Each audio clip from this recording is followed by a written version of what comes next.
Hi guys! Welcome back to my channel, Trending Pia po. Ayan, grabe, pasensya na guys, talaga naman. Lagi na lang tayong nahuhuli ngayon sa update. Pero, ayan, hulimat daw at magaling makakahabol pa rin. Di ba? So yun guys, ayan, bago natin start ating reaction video, pasalamatan muna natin syempre si Lord. Thank you po.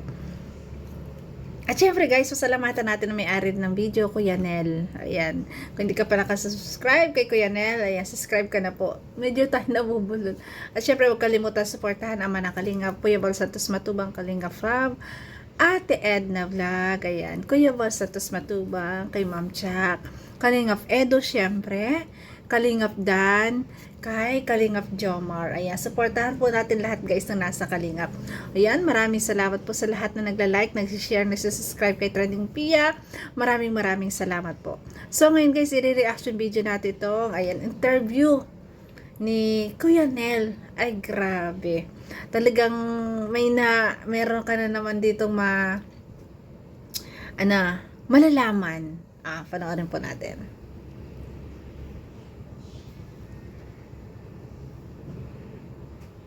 Ginawakan ko na lang kamay ko kung sa vlog. Oo. Kasi hindi na niya talaga, hindi siya makakapagsalita at hindi siya nanginginig na siya eh. Marami pa doon hindi nakikita ng vlog. Madami pa sikreto nangyari na hindi nakikita pala sa vlog guys. Ay, grabe.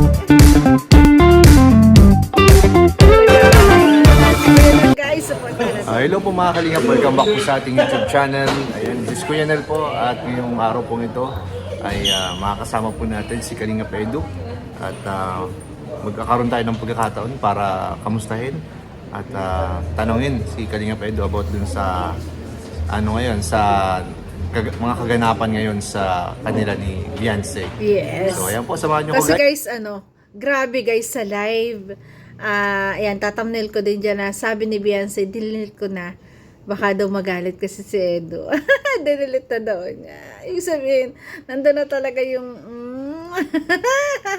ginagalang ang damdamin ng bawat isa, di ba? Grabe. Tapos meron pa doon na ang sweet nila ngayon, basta ang sweet nila ngayon sa live, guys, di ba? Grabe, talagang ay, no comment. Basta, abangan na lang natin ang mga susunod na pangyayari. And let's go! So ayan po, kasama po natin ngayon si Kalingap Edo. Ayan. Ayan, tatanungin lang kita bro about dun sa sa travel ninyo sa Hong Kong. Kasi, di ba? Kasi di ko alam yung mga Ayan na. ako dun eh. So gusto kong makibalita. At saka dun sa ibang hindi nakakaalam ng mga pangyayari doon. So, di ba pangalawang beses mo na to na nakapunta ka Hong Kong? Oo, dalawang beses. Ganda pa rin kahit pa ilang beses ang punta doon. Grabe talaga. Anong pinagkaiba ngayon? Nung unang bisita mo sa Hong Kong? Mas mainit. Mas mainit. Mas mainit yung hinahangin ng ating mga mahal sa buhay. Ay, grabe. Ay, grabe. Bakit mas mainit? Parang nilalamig naman kayo doon. Parang alam ko, naka-jacket nga kayo eh, di ba? Naka-winter ka sila ng mga pang-winter ka suit na eh. Bakit uminit? Grabe. Sample ng mahal sa buhay? Siyempre, nandiyan sila, no? Ayun, kasama ang mahal sa buhay. Siyempre, kaya daw mas mainit. Nandiyan ang EDC. Kompleto ngayon, hindi na wala. Edgy family. Yun, no? Ayaw pang sabihin, ha? Nandiyan si Benzi, nandiyan lang. Saka yung init talaga ng pagkakilik ng fans natin. Yun, Ganda sobra. talaga, grabe talaga doon. Mahal na mahal tayo ng mga Yes. Kalingap supporters. Grabe. Para mas marami kami napuntahan ngayon. Hindi kagaya dati kung saan kasi kami medyo dito pa. Kumbaga parang mas organized ngayon. Oo, mas organized talaga. So, ano yung pinaka nagustuhan mong pinuntahan nyo ngayon? Talaga, Disneyland talaga. Kahit nakapunta na ako, ganda kong bumalik ka. Kaya talaga na mga kasawa eh. Pero si Beyonce, sa palagay mo, saan siya pinaka nag-enjoy? Sabi sa Disneyland din. Disneyland din. Wow. Talaga yung pinaka the best destination talaga doon. Talaga, hindi mo talaga makakalimutan din. Grabe. Sobrang saya talaga doon. Wow. Kitang-kita ko naman sa video, sa mukha niya pag kami doon. So, ayan bro, Grabe, talagang sa Disneyland sila nag-enjoy ng sobra-sobra. At doon talaga kita natin na talagang na-amaze si Beyonce. Kaya yun ang ramdam na ramdam ni Kalingap Edu. At syempre, mas masaya kasi magkasama silang dalawa. Ay, grabe. tanong ko rin kung ano ba yung sa palagay mo yung pinaka naging best or memorable moment ninyo? Yung? Or parang sweetest moment ninyo ni Beyonce dun sa Hong Kong? Yan. Ako palagay ko nung nasa Disney kami tapos nung ano na patapos na. Bakit anong meron? Sobrang ano lang kami, parang ano lang. Parang pakiramdam ko parang parang masaya lang, simple lang. Nanonood ako ng fireworks, magkatabi lang kami tapos Ay, ano parang lang, ang ano lang, parang ang sweet, no? Ang sweet, no? simple lang, ganda. Parang pangarap lang yun ng iba eh, Parang, di ba? nandito na tayo. Oo, parang na-reach mo na yung ano, goals, parang ano, relationship goals, Oo, no? parang gano'n. O, di ba? Kahit tayo sa lahat ng mga viewers ng EDSA guys, simple lang nilang galawan pero talagang kilig na tayo. Ayun nga ang sabi ni Kalingap Edu rin, kahit sila sa mga sarili nila or si Kalingap Edu sa sarili niya na napakasimple lang, na nakaupo lang. Basta ang mahalaga magkatabi habang nanonood ng fireworks. Sobrang ano na, sobrang nang memorable sa kanya. Siyempre nga naman, katabi yung mahal mo. At syempre, malaya sila sa Hong Kong. Grabe. May sana all. Saka nung isa pa nung nag-ano, na mag-meet and greet, nung naandun kami parehas, sobrang daming tao, daming Yes. supporters na ano, na nakita namin, na grabe pag ano nila, pagtangkilik sa ano, sa kalingap sa amin. Sobrang Wow. saya talaga. Grabe. Salamat po sa mga nasa ano. Grabe talaga, pinagkaguluhan sila sa Hong Kong, no? Grabe. Kasi talagang ang mga OFW ganyan sumuporta. Sobrang pagmamahal kasi sa kabila ng kanilang pangibang bansa, sa kabila ng kanilang kalungkutan, kayo yung nagbibigay saya sa kanila. Kayo ang nagbibigay ng ngiti sa kanila. 'Di ba? Kayo ang nagbibigay ng pampalipas oras sa kanila habang sila ay nagpapahinga. 'Di ba? Kayo ang stress reliever in short. Yun. Nagsalubong po sa kanila sa Hong Kong. Ano naman bro ang ano, ang reaction ni Beyonce nung ano, nung nakita niya sobrang dami palang supporters doon? Ano siya, nung naano siya, kinakabahan siya nun eh. Actually, nung mga kanta na kami, ayaw na niyang bumaba. Ayaw ko kumanta. Na-overwhelmed. Hindi siya sanay sa ganung karaming tao nakikita at nag-ano sa kanya, teacher sa kanya. Hinawakan ko na lang ang kamay ko kung sa vlog. Oo. Kasi hindi na niya, ano talaga, hindi siya makakapagsalita at hindi siya nanginginig na siya eh. Hindi siya sanay, pero ako medyo okay na sa akin. Oo, ikaw medyo sanay ka na rin Tagal eh. na, Oo. tagal sa kalingap. Grabe, no? Siya pala ang nagbigay ng lakas ng loob kay Beyonce. Kasi nga daw, nangingilig na noong time na yun. Siyempre guys, na-amaze siya. Hindi niya akalain na ganun karami ang nagmamahal sa Kalingap at sa EDSA. Grabe, na-overwhelm siya. Na napakabait naman ni Edo na talagang nandyan. Na talagang hinawakan siya ng mahigpit. Pinaramdam na nandun lang siya. Yun eh, di ba? Pinaparamdam na nandun lang siya sa tabi. Ayan, siya yung bahala. Di ba? Grabe. Pero palagay mo nag-enjoy naman si Beyonce. Sobra. Kasi, Yes. Sobra. Hindi naman halata na ano. Halos hindi nga kami na ano dun, na homesick, ibang klase dun. Ilang araw kayo dun? Ha? Ilang araw kayo? Mga 6. Wow. Tagal yun nun. Travel dito, mga isang araw, edi mga 7-8 araw kami halos talaga. Grabe. Nawala dito, ang tagal.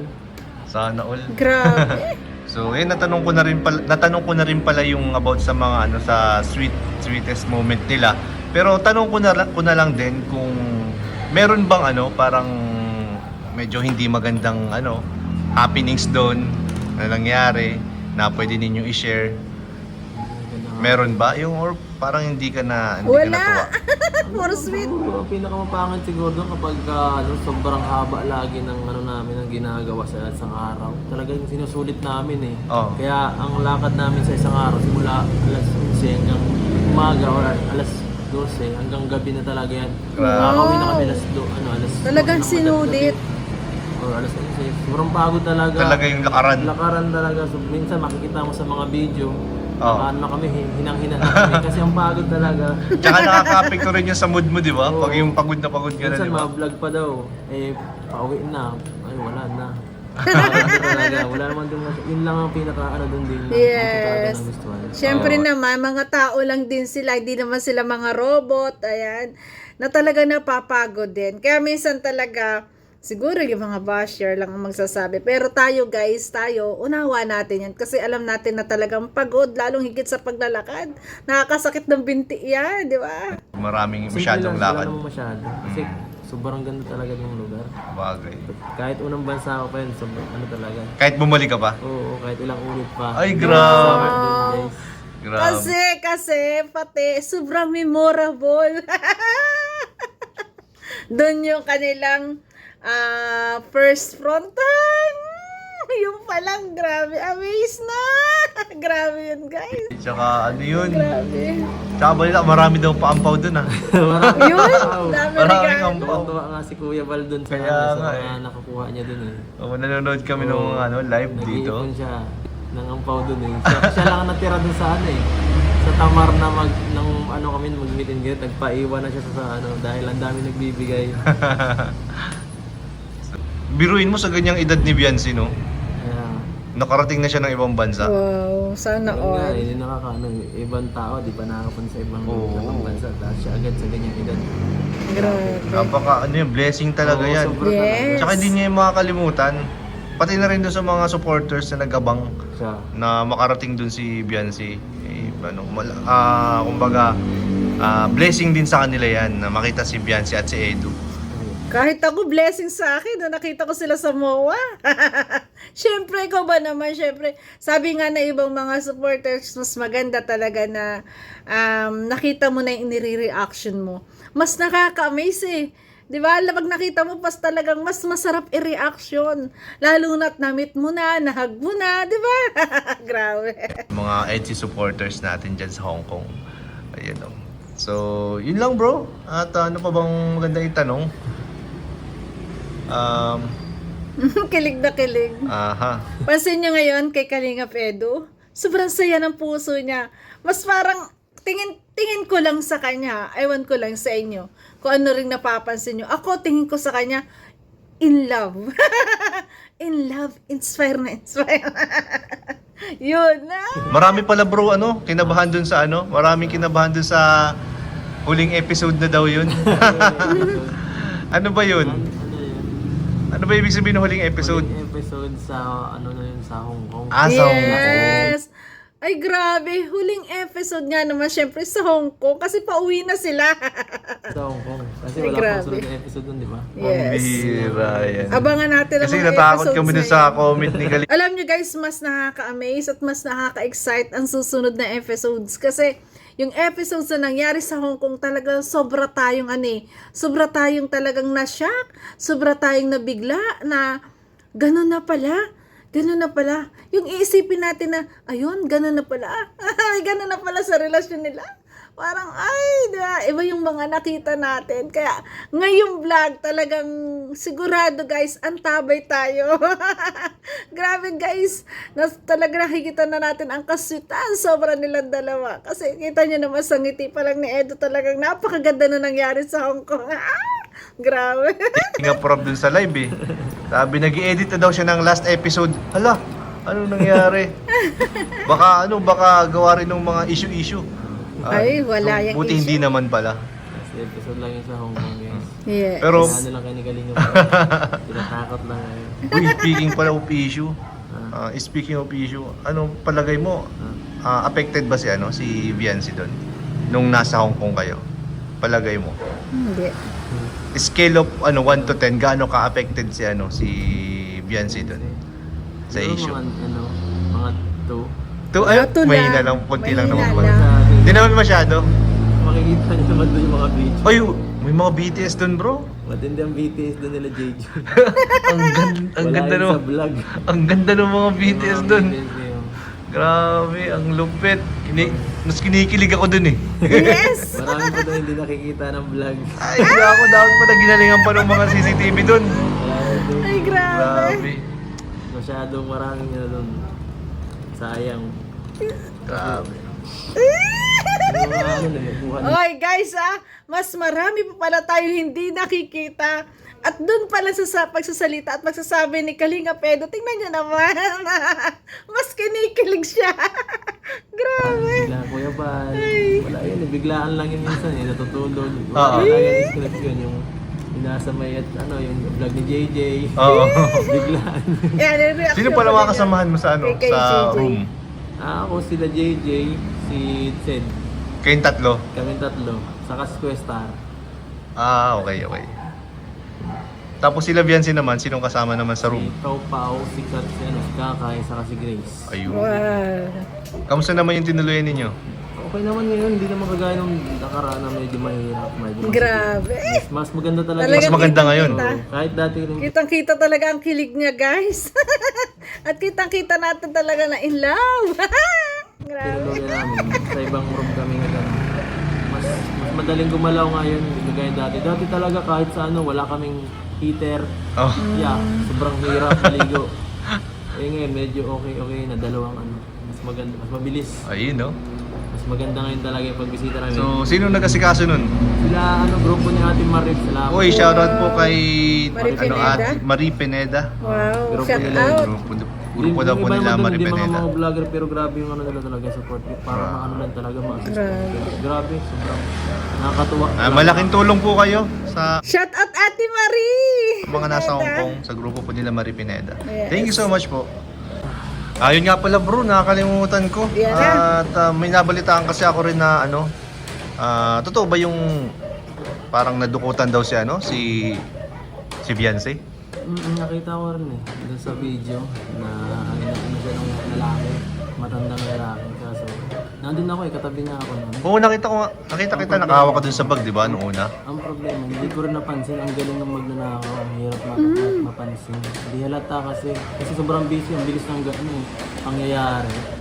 Kahit nga yung nasa likod nila kasi lagi karaniwan. Oo, nandun lang. Yung nagbibideo Oo. kasi di ba hindi niya nakita yung gano'n. Magaling sumalisi, no? Ang galing, hindi siya alam. Ano, hindi kayo nag-alam nung time na yon? Kailan kayo nag-aware na may nawala? Hindi man siya nagsabing na nawala sa kanya eh. Nakita lang talaga sa video, pero... So, hindi niya alam na nawalan siya? Hindi ko wala siya sinasabi. Wow. Wala. Grabe talaga kahit pala sa Hong Kong. Uso ang magnanakaw. Grabe. Sabagay Kasi may kasi... naiuwi siya eh. Marami din siya. Siguro kasi hindi naman nakuha lahat. Oo, parang. So, baga part lang yun. So, hindi niya alam na marami palang nakuha. Oo. Ay, grabe. Okay. So, wala palang kaalam-alam. Baka inabol. Oo nga eh. So, wala pala guys silang alam dun sa sa time na yun. Grabe. Sa dami namin wala sa amin nakapansin. Ay, Magaling yung grabe. So, Magaling hanggang ngayon hindi alam ni Beyonce? Or may palagay mo may alam na siya? Ngayon, siguro nasabi na sa kanya ng mga supporters. Grabe. So, hindi rin natin alam kung magkano yung nakuha kay Beyonce, no? Yun ang pala isipan kung magkano aabutin yung nawala. Ang mahalaga yun, sana walang importanteng bagay na nawala. Ay, oo. Okay lang yun. Okay lang yung pera, wag lang yung mga... Dinadala yung passport. Yung passport. Ay, naku, delikado Ay, pag passport yung Okay nawala. lang siya doon. So, ayan po, at least na linawan po tayo dun sa about po dun sa sa magnanakaw po, no, sa Hong Kong na sumalisi po dun po sa bag po ni Beyonce. So, ayan, salamat ulit Kalingap Edu. So yung pala guys, ayan, hindi pala alam din nila ni Beyonce na nasalisiyan siya, na nadukutan siya. Ganyan talaga, no? Talaga kahit saan may magnanakaw. Pero okay din talaga kasi sabi nga ni Kalingap Edu na yung passport ay hindi nakuha kasi yun yung napakahirap. Pag yung passport yung nakuha, hindi natin nakalain na sa Hong Kong pala may magnanakaw din, no? So, at ang mahalaga dun, okay naman sila. Grabe. Ayan, hinabol. Yung pera kasi guys, walang ka man ng pera, kikitain yun. Pero syempre, yung mga tulad ng passport, napakahirap ayusin nun. Yun. ko lang kasi yun nga, kailangan din niya kailangan din na marinig din natin kung ano ba yung nangyari doon. Ayan. So, yun lang bro sa vlog natin. Ayan, maikli lang naman to at kinamusta ko lang yung yung travel ninyo dun sa sa Hong Kong. Kasi medyo hindi ko alam ang mga tunay na kaganapan doon kaya na-curious lang ako na interview kita ngayon. So, yan. Thank you so much. Thank you. Kalinga Ayun, ang kaganapan sa Hong Kong na sobrang sweet.